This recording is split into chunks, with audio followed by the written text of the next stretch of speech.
What if the greatest threat to your health isn't in your bloodstream, but in your soul? Imagine a glass slowly filling with water. Every disappointment you don't express, every tear you hold back, every scream swallowed behind a polite smile. Drip, drip, drip. Until one day the glass overflows. But unlike water, what spills over is something much more dangerous: rage, illness, numbness, and disconnection from life itself. This is the unspoken horror of emotional repression. Carl Jung warned us that what we do not bring to consciousness appears in our lives as fate. Repression isn't a passive act. It is the continuous strangulation of our emotional truth. And this chronic suppression doesn't disappear. It buries itself in our muscles, our organs, our nervous system. The result: high blood pressure, autoimmune disorders, depression, anxiety, and even a shortened lifespan. But it's not just physical. Repressed emotion stifles your authenticity. You become a stranger in your own life, playing roles, keeping peace, avoiding discomfort. Yet every time you silence yourself, a part of you dies a little. The real tragedy? Society rewards this slow suicide. Strong means emotionless. Composed means disconnected, and so we celebrate those who suffer in silence, without realizing they are quietly fading. We think we're surviving, but the truth? We're rotting from the inside out. Long before we speak our first full sentence, we begin learning which emotions are acceptable and which ones must be buried alive. In childhood, we are wide open. Emotions flood us without filter or shame, but we quickly realize that certain feelings bring punishment, rejection, or cold silence. Anger gets us sent to our room. Sadness is dismissed with "stop crying or I'll give you something to cry about." Fear is mocked. Vulnerability is crushed. And so we adapt. We fragment. The child learns to smile when they want to scream. They learn to be good at the cost of being whole. The result? The formation of what Jung called the persona, the mask we wear to survive. Beneath that mask, the real self begins to decay. What begins as survival becomes a lifelong pattern. We enter adulthood with a locked emotional basement, never realizing that the monsters we're running from are simply the younger versions of ourselves, abandoned in the dark. And the longer we avoid them, the more power they gain. This is where emotional repression starts, in the tiny, invisible betrayals of the self that happen when we are most defenseless. We've been sold a lie, that stoicism equals strength, that silence equals maturity, that those who don't show emotion are somehow superior. But let's be clear, self-control is not the same as self-repression. True self-control means choosing how and when to express emotion. Repression means refusing to feel it at all. And in this refusal, we cut off vital communication from our own psyche. Emotions are not weakness, they are signals. Grief tells us we loved. Anger tells us we were wronged. Fear tells us we need protection. To deny these signals is like driving with your dashboard lights smashed. Eventually, the engine fails. Jung said, "Emotion is the chief source of consciousness. There is no change from darkness to light, or from inertia to movement without emotion. When you repress, you stay stuck. You remain asleep to your own life. You may look composed on the outside, but inside, you're emotionally bankrupt." Over time, this disconnection manifests physically. Aches with no medical cause, panic attacks, memory loss, insomnia. It is your body's last resort, a scream for attention you refuse to give it. So ask yourself, is the mask you're wearing worth the life it's costing? What if the parts of you that you hate are not evil but exiled? Carl Jung called it the shadow, the realm of the unconscious, where we exile the emotions, instincts, and memories we cannot accept. Every time we repress a feeling, every time we pretend not to care, every time we shame our own rage, that emotion doesn't disappear. It simply moves downward, inward, into the shadow. And the shadow does not stay quiet forever. It waits, it grows, it learns your weaknesses, it becomes your self-sabotage.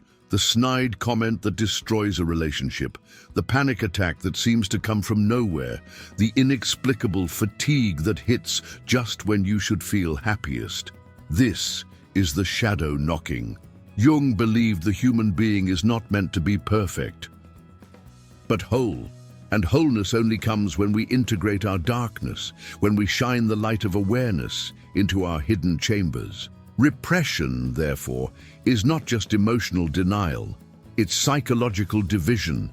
It splits the self in two, the actor and the prisoner, and the longer the shadow is denied, the more violently it returns. Every repressed emotion is a contract, and the unconscious always collects. You can silence your words, but not your biology. The human body is the most honest part of you.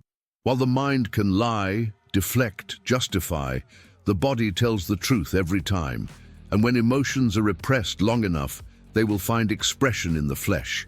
A racing heart, a frozen shoulder, chronic fatigue, ulcers, IBS, migraines, mysterious back pain, autoimmune disorders with no clear origin. These are not random ailments. These are screams, emotional echoes that have run out of places to hide.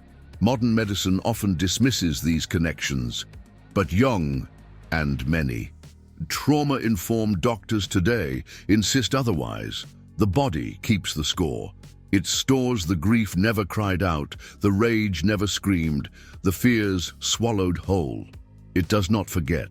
In fact, studies now show that chronic emotional suppression is linked to weakened immune systems, cardiovascular disease, shortened telomeres, the literal unraveling of the DNA strands that govern aging.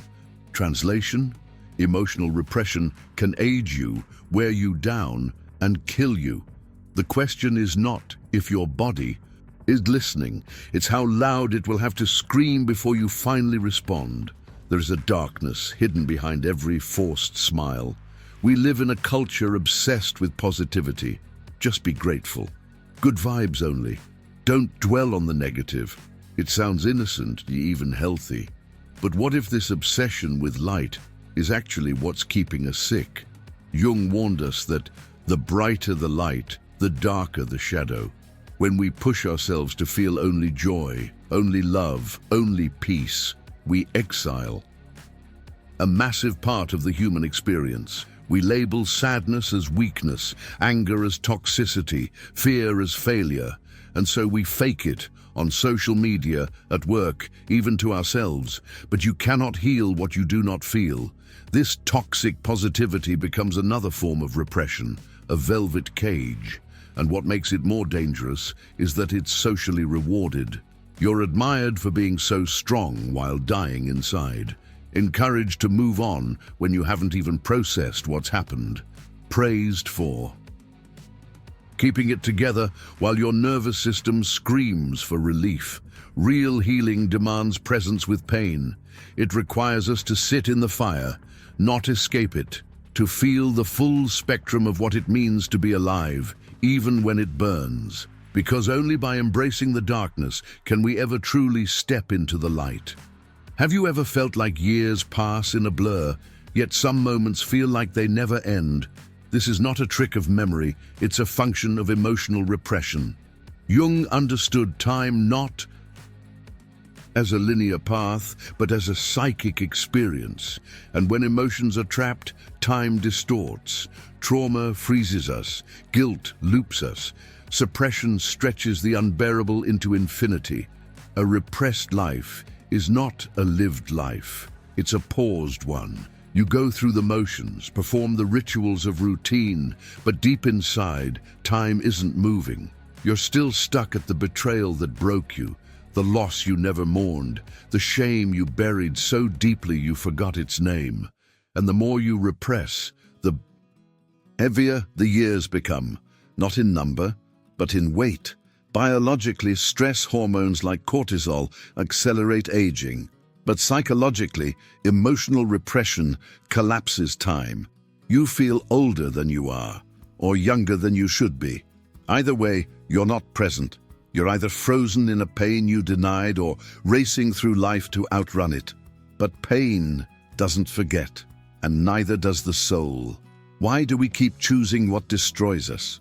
The toxic partner, the job that drains us, the friends who betray. It's not just bad luck, it's psychological programming. Jung taught that what we repress doesn't just haunt us internally, it shapes the outer world. He wrote, "Until you make the unconscious conscious, it will direct your life, and you will call it fate." Repression doesn't eliminate the emotion, it gives it the steering wheel. You repress your abandonment fear and choose people who abandon. You bury your anger and attract those who provoke it. You deny your worth and walk into rooms already ready to shrink. The emotional wounds you refuse to feel become magnets, drawing you back into the same lesson again and again until you finally confront it. This is the tragic irony of repression. We silence the inner voice, only to meet it outside, dressed as conflict, chaos, or heartbreak.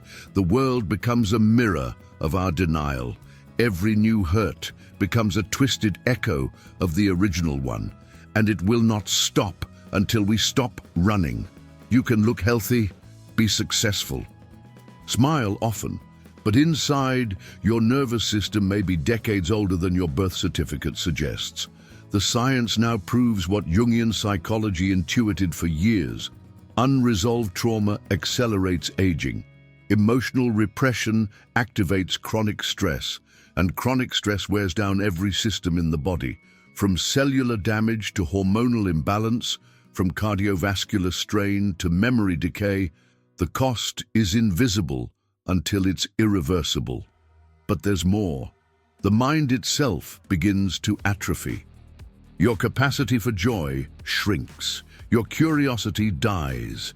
The world feels colorless, relationships grow distant, and every day becomes another brick in a wall you didn't realize you were building. This isn't just depression, it's psychological aging, the slow death of aliveness, and most chilling of all, you get used to it. You start to believe this numbness is normal, that this version of you is all that's left, that hope is for others. But this is not truth, it's trauma talking. It's the voice of every repressed scream echoing inside a locked box. And the key, it has always been the courage to feel. No healing can begin without this moment, the moment we stop pretending. To accept your darkness is not to surrender to it, it is to reclaim it. Jung insisted that only by confronting the shadow, all that we deny, repress and disown, podemos nos tornar enteros. But the first step is terrifying. It feels like admitting defeat, like letting the monster out of the cage. But what if the monster is just a child who was never heard? Acceptance is not weakness, it is radical courage. It means saying, yes, I am angry. Yes, I am broken. Yes, I still carry grief that has no words. And in this confession, we regain something far more precious than composure, truth, because what we repress controls us, but what we accept, we can transform. When you look into the mirror of your shadow and say, I see you, and I'm not afraid anymore, something ancient breaks open. You begin to feel again, dream again, exist, not as a fragment but as a full self. And that is where the journey begins, not with answers, but with honesty. We've been taught that pain is the enemy, but pain is the portal. To feel is to be alive. And yet, many live in a state of emotional anesthesia, terrified that if they let the feelings in, they'll drown. But the opposite is true. What kills us is not the pain itself, it's the avoidance. Carl Jung emphasized the individuation process, the lifelong task of integrating the unconscious into consciousness. This means not running from fear, but through it, not escaping sadness, but sitting beside it, not silencing rage, but listening to what it wants to protect. Emotion is not chaos, it's intelligence. And when you allow yourself to feel fully, honestly, without filter, the body begins to recalibrate. Stress dissipates, tension releases, the immune system strengthens, hormones rebalance. This isn't mysticism, it's biology responding to authenticity. To feel is to flow, to repress is to rot. The bravest thing you can do in this world isn't to smile through the storm, it's to stand still in it, to say, "This hurts, but I will not run." That's not weakness, that's healing in action. How do you open a door that you've kept locked for decades? Jung believed the unconscious speaks in symbols, in dreams, images, sensations, and that to access it, we must speak its language. This is why his approach went far beyond words. He championed creative expression, introspection, and deep dialogue with the psyche through active imagination, mandala creation, and dream analysis. In the silence of therapy, the soul speaks. In the stroke of a brush, buried grief finds a voice. In the sculpted clay, the unspeakable becomes form, and in solitude, what we feared most becomes familiar. Art bypasses the rational mind and taps directly into the emotional body. It allows us to feel things we don't yet have words for. Jungian therapy doesn't fix you, it helps you meet yourself, not as a problem to be solved, but as a mystery to be explored. And this is where healing lives. Not in logic, but in contact, in being witnessed, in expressing what was once exiled, in holding space for what once terrified us. Through these paths, the shadow is not destroyed, it is integrated, and you emerge, not new, but real. They were told to move on, to be strong, to let it go. Instead, they chose to bleed, to break, and to feel, and that saved their lives. Meet Helena, 49, who spent decades living with migraines so severe she once went blind temporarily. No doctor could explain it, until one therapy session unlocked a memory. The day she was forced to smile at her father's funeral at age 7 because strong girls don't cry. That pain never left her. It lodged in her skull, a silent scream waiting for decades. When she finally wept, really wept, the headaches disappeared. Or Jung, 37, a former MMA fighter who hadn't cried since he was a boy. Rage was his only acceptable emotion, but behind that rage lived terror, from childhood beatings, from abandonment, from years of being told men don't cry. In therapy, he collapsed in tears. For 3 days, he couldn't speak. But afterward, he said, "I finally met myself, and I liked him." These are not rare stories. They are everywhere, hidden behind facades of functionality. People who looked fine until their repression became illness, until their silence became cancer, until their stoicism cost them everything. But when they stopped running, their bodies softened, their spirits reawakened, and life, for the first time, felt real. We've misunderstood strength. We thought it was about control, keeping the face blank, the voice steady, the story rehearsed. But that's not strength. That's survival. Strength is the mother who cries in front of her children and teaches them that emotion is not shame. Strength is the man who says, "I need help," instead of pretending he's fine. Strength is the person who breaks down and lets themselves be seen in the breaking. Carl Jung redefined strength as integration, not perfection, not dominance, but the wholeness of being, shadow and light.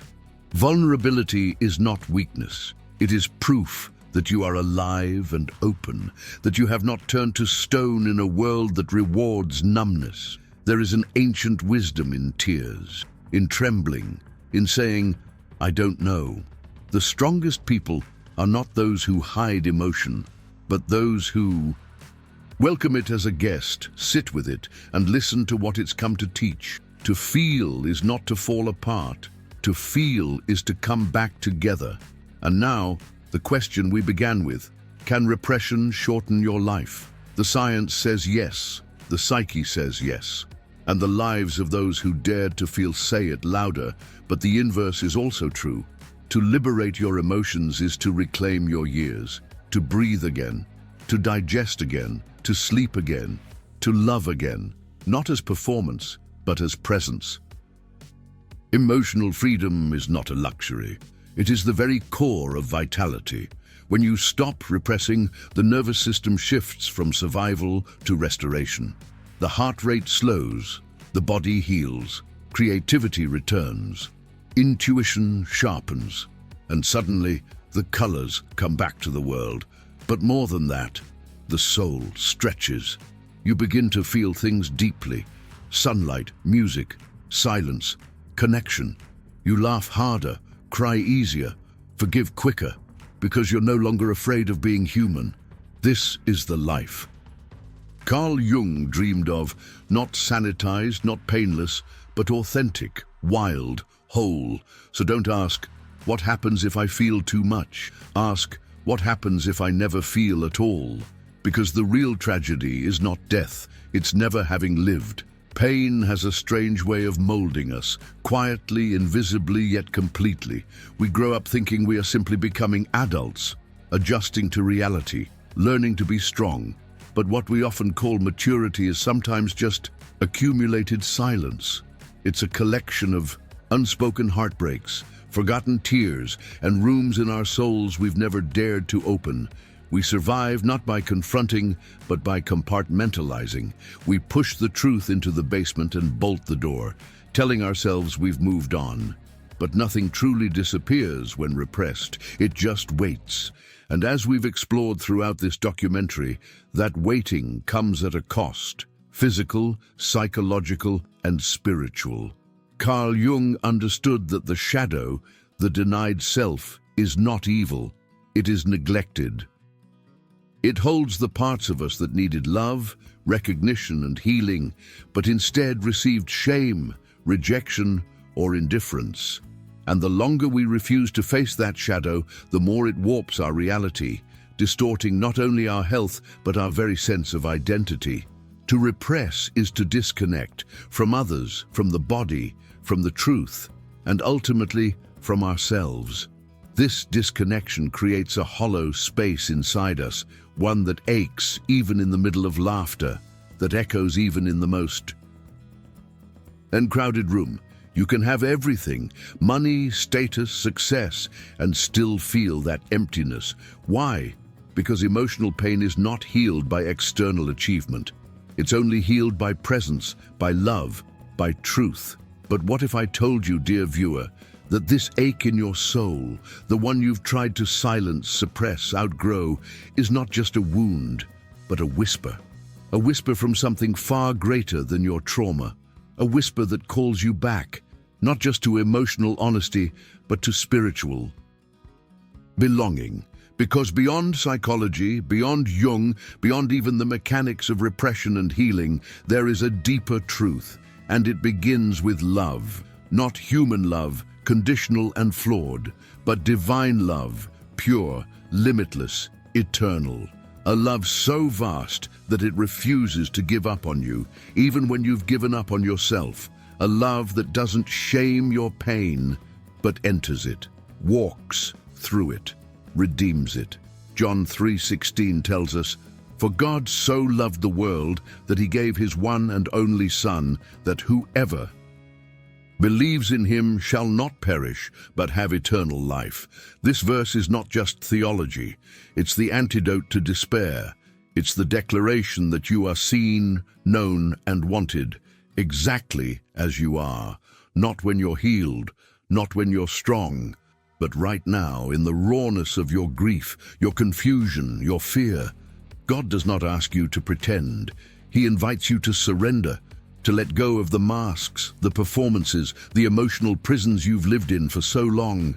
And in their place, he offers freedom, not just freedom from emotional repression, but from spiritual death, because emotional wounds often trace back to a deeper disconnection from the one who created you, who longs to restore every broken part of you. You were never meant to carry all this alone, that anxiety, that heaviness, that silent battle that no one sees. You were never meant to fight it without help. Jesus didn't come for perfect people. He came for the weary, the wounded, the emotionally exhausted. He came for those of us who've tried everything else, success, relationships, even therapy, and still find ourselves asking, is there more? Yes, there is more. There is a love that reaches deeper than your trauma, a peace that surpasses your understanding, a healing that isn't temporary or superficial, but eternal. When you open your heart to Jesus, not as an idea but as Savior, you begin a new kind of restoration, one that touches not just your mind and body, but your soul. You don't need to have it all figured out. You don't need to be perfect or religious or worthy. You just need to be willing to say, yes, I want this love. I need this forgiveness. I want to know that I'm not alone. Because you aren't. God is closer than your breath, and He doesn't wait for you to clean up your life before He steps in. He steps in to help you clean it, to guide you through every room of your shadow and whisper, you're not too broken for me. I see it all, and I still choose you. Let that truth sink in for a moment. Every tear you've hidden, every feeling you were told to repress, every part of you you've hated, He already knows, and He still says, come home. This isn't about joining a church or reciting a prayer. It's about relationship, about restoration, about love so radical it feels impossible until you experience it. And maybe right now, something in you is stirring. Maybe it's curiosity, maybe it's longing, maybe it's pain rising to the surface. Don't push it down. Don't run from it. Let it rise. Because that's where healing begins, not in control, but in surrender. If you've walked through this documentary and felt the weight of your emotional silence, I want you to know there is hope, there is healing, and there is a hand reaching out for you right now. It's the hand of the one who said, come to me, all you who are weary and burdened, and I will give you rest. That's not a metaphor. That's a promise. Jesus doesn't promise an easy life, but He promises a full one where your scars become stories, where your wounds become wells of wisdom, where your tears are not wasted but collected by the very hands that formed you. So if you're ready, right now, in the quiet of your heart, you can say it, not with perfect words, but with honest ones. Jesus, I need you. I've tried to do this alone. I've tried to be strong, but I'm tired. Please come into my life. Heal what I can't. Be the Savior I've been searching for. That's it. That's the beginning of something eternal. And if you've already walked with Him, let this be a reminder. Your healing is sacred. Your process is holy. You don't have to repress anymore. Not your sadness, not your questions, not your fear. You can bring it all to Him and find a love that never runs out. As we come to the end of this powerful journey, I want to thank you for your presence, your courage, your heart. You didn't just watch a video. You stepped into a conversation about truth, pain, and healing, and I believe that something shifted in you, maybe just a little, maybe a lot, but seeds were planted, and healing has already begun. Now, if this message touched you in any way, if you found value, clarity, or even just the beginning of a breakthrough, please help us continue spreading this light. Hit the like button, subscribe to the channel, and most importantly, share this video with someone who needs it. You never know whose life you might change with one click. And before you go, tell me in the comments, what part of this journey spoke to you most? What emotions came up for you? I read every comment, and I'd love to hear your story. Let's keep this conversation going. This is more than a channel. It's a community, a sanctuary for those who are tired of pretending and ready to feel, to heal, to be whole. Because remember, you were not created to survive in silence. You were created to live in truth, to love deeply, to feel fully, and to be free. Thank you for watching. Thank you for feeling. And may the love of the one who created you, who knows you, who sees you, and who died for you become the light that guides every step you take from here forward. You are loved, you are not alone, and your life is just beginning. God bless you.